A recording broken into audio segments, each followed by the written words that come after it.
సత్యవేడు ఎమ్మెల్యేపై ఎట్టకేలకు వేటు పడ్డది. పార్టీ అధిష్టానం నిర్ణయం, క్రమశిక్షణగా మారుపేరు, మరోపక్క మహిళల పట్ల గౌరవం ఉన్నటువంటి పార్టీ. ఇవన్నీ కూడా తెలుగుదేశం పార్టీ హక్కులు, తెలుగుదేశం పార్టీ పేటెంట్. ఎందుకంటే మహిళలకి ఆస్తిలో సగభాగం, అలాగే 33% మహిళలకు రిజర్వేషను, మహిళలకు సమాన వాటా, ఇవన్నీ కూడా తెలుగుదేశం పార్టీలో ప్రధానమైనటువంటి అంశాలన్నమాట. క్రమశిక్షణ, ఈ క్రమశిక్షణ ఏదైతే ఉందో దాన్ని తప్పిన ఎంతలాంటి వ్యక్తి అయినా సరే వేటు తప్పదు, వాళ్ళు ఎంతటి స్థాయి ఎంతటి ప్రభావం చూపినా సరే అని చెప్పేసి చంద్రబాబు నాయుడు ఎన్నికల సమయంలోనే చెప్పారు. ఎన్నికలు గెలిచిన తర్వాత, పూర్తి మెజారిటీ వచ్చిన తర్వాత 164 మంది ఎమ్మెల్యేలు కూటమిలో ఉన్నా సరే నీ నా అనే పరభేదం లేకుండా ఎవరైతే తప్పు చేస్తారో వాళ్ళపై వేటు మాత్రం తప్పదు, జాగ్రత్తగా ఒళ్ళు దగ్గర పెట్టుకొని మసలండి అని చెప్పేసి చంద్రబాబు నాయుడు అప్పుడు ఇప్పుడు ఎప్పుడూ చెప్తున్నటువంటి అంశం.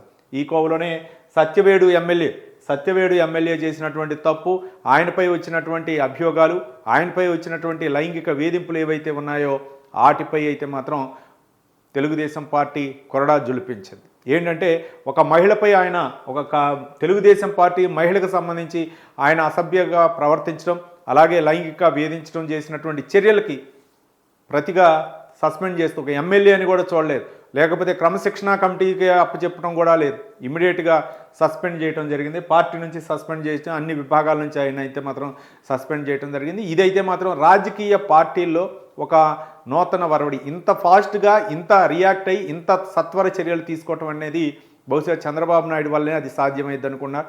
అది తెలుగుదేశం పార్టీ వల్లనే. అది మిగిలిన పార్టీలకి ఆదర్శవంతంగా ఉండాలనుకుంటే కొన్ని కఠోరమైనటువంటి నిర్ణయాలు తప్పదు అని చెప్పేసి చంద్రబాబు నాయుడు కూడా గత ఎన్నికల హామీల్లో పొత్తులో భాగంగా చెప్పినటువంటి అంశం.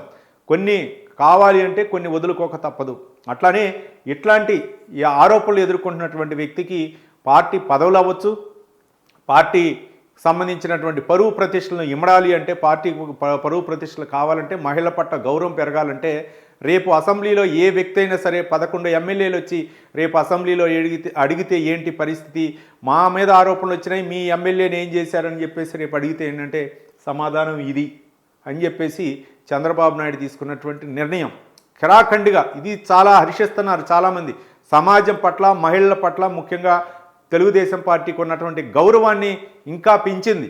చంద్రబాబు నాయుడు తీసుకున్నటువంటి నిర్ణయం ఇంకా తెలుగుదేశం పార్టీ ప్రతిష్టని పెంచింది. ఇప్పుడు ఇంత విపత్కర పరిస్థితిలో ఉన్నా సరే ఓ పక్క అక్కడ కార్యక్రమాలు నిర్వహిస్తూనే పార్టీ పరంగా ఒక ఎమ్మెల్యేపై వచ్చినటువంటి ఆరోపణలకి ఉపేక్షించొద్దు అని చెప్పి, నాకు తెలిసి ఆయన ఎవరితో కూడా మంతలాలు జరిపి లేకపోతే దాని మీద ఏదో సమీక్షలో లేకపోతే క్రమశిక్షణ కమిటీ కూడా ఏదో చేసి పరిస్థితి ఉండదు.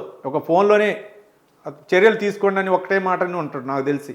కాబట్టి ఆ చర్యల్లో భాగంగానే సత్యవేడు ఎమ్మెల్యేపై వేటు పడ్డది. గతంలో వైసీపీకి సంబంధించిన 151 మంది ఎమ్మెల్యేలున్న చర్యలు తీసుకోకుండా వెనకాడినటువంటి జగన్మోహన్ రెడ్డి ఈ చర్యల వలన కొంచెం జ్ఞానోదయం, కొంచెం అంటే ఏ విధంగా ఉంటుంది పారదర్శకత అనేది ఈ చర్యల వలన తెలుసుకోమని కోరుతున్నాం. ఎందుకంటే దువ్వాడ శ్రీనివాస్, ఆవంతి శ్రీనివాస్, మళ్ళీ మాజీ ఎంపీ గోరంట్ల మాధవ్, అలాగే విజయసాయిరెడ్డి రాజ్యసభ సభ్యులు, వీళ్ళపై ఏమైనా చర్యలు తీసుకున్నావా జగన్మోహన్ రెడ్డి? కాబట్టి ఈ చర్యలు తెలుగుదేశం పార్టీ తీసుకున్నటువంటి ఈ చర్యలు, పల్లా శ్రీనివాసరావు రాష్ట్ర అధ్యక్షుల పేరు రిలీజ్ అయినటువంటి లెటర్ ఏదైతే ఉందో, మహిళల పట్ల అసభ్యంగా ప్రవర్తించినటువంటి పార్టీ నుంచి సస్పెన్షన్, అదే విషయం అన్నమాట. ఈరోజు ప్రసార మాధ్యమాల్లో, వివిధ మాధ్యమాల్లో కోనేటి ఆదిమూలం సత్యవేడు నియోజకవర్గ ఎమ్మెల్యే ఒక మహిళను లైంగికంగా వేధించారని వస్తున్న ఆరోపణలను పార్టీ తీవ్రంగా పరిగణిస్తూ పార్టీ నుంచి సస్పెండ్ చేయడం జరిగింది. ఎంతో క్లియర్ కట్గా 2 లైన్లు క్లియర్ కట్గా వేటు వేయటం జరిగింది. ఇది పార్టీ నిబద్ధత, పార్టీ క్రమశిక్షణ అంటే. ఒక క్రియాశీలకమైనటువంటి వ్యక్తులు అవ్వచ్చు, వాళ్ళు ఎట్లాంటి వ్యక్తులు అవ్వచ్చు, వాళ్ళపై చర్యలు తీసుకోవాలంటే, వేటు వేయాలంటే చంద్రబాబు నాయుడే దానికి సమర్థుడు అనే విధంగా ఉంది.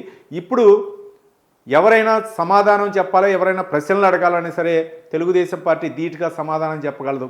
కాబట్టి ప్రజలారా, ఒక క్రమశిక్షణ కలిగినటువంటి పార్టీ ఏ విధంగా ఉంటుందో ఈ యొక్క చర్యల వల్లే ఉంటుంది. కాబట్టి మహిళల పట్ల గౌరవించేటటువంటి పార్టీ, మహిళకి సముచిత స్థానం కల్పించేటటువంటి పార్టీ తెలుగుదేశం పార్టీ అని చెప్పేసి పార్టీ నాయకులు చెప్తున్నారు. ఈ చర్య వల్ల పార్టీకి ఏదో డ్యామేజ్ అయ్యే పరిస్థితి ఉండదు, పార్టీ స్థాయి పెరిగిద్ది. ఒక ఎమ్మెల్యే బాధ్యతాయుతంగా వ్యవహరించాల్సినటువంటి వ్యక్తి ఒక అసభ్యంగా ప్రవర్తిస్తే ఏ విధంగా కట్ చేస్తారో ఇదే రుజువు.